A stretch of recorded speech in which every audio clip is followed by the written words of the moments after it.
Ako si Maria Clara, nag-iisang anak ni Kapitan Charo, na kilala sa aming bayan dahil sa kayamanang taglay nito.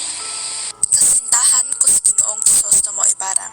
Siya na may malasakit sa bayan, ngunit napagbintangan sa kasalanang hindi niya ginawa. Ako ay labis na nababahala para sa mahal ko. Ako ay nagkasakit dahil sa labis na pagkalungkot, ngunit unti-unti ay gumaling ako. Ngunit ano ito? Bakit pinagkasundo ako sa kay Alfonso Linares de Espadana? Hindi ito maaari. Hindi ito maaari. Sapagkat ang mahal ko lamang ay si Crisostomo Ibarra. Hindi ako dapat na magpakasal sa kahit na sino man. Sumabay pa ang impormasyong ama ko pala si Padre Damaso na siyang gumahasa sa aking kawawang ina.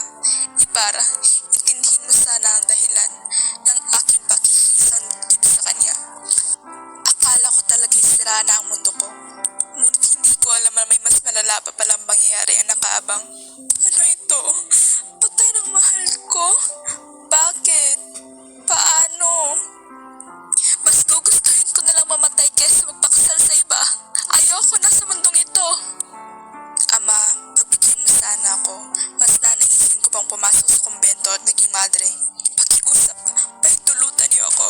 Dahil kung hindi, magpapakamatay ako. Mahal, sigurado ka pang sa pananatili mo sa Europa ay wala kang nakitang babaeng mas higit pa sa akin? Tanging alaala na lang ang nananatili sa aking puso at utak. At ito ang ikapamatay ko. Paalam, mahal kong Ibarra.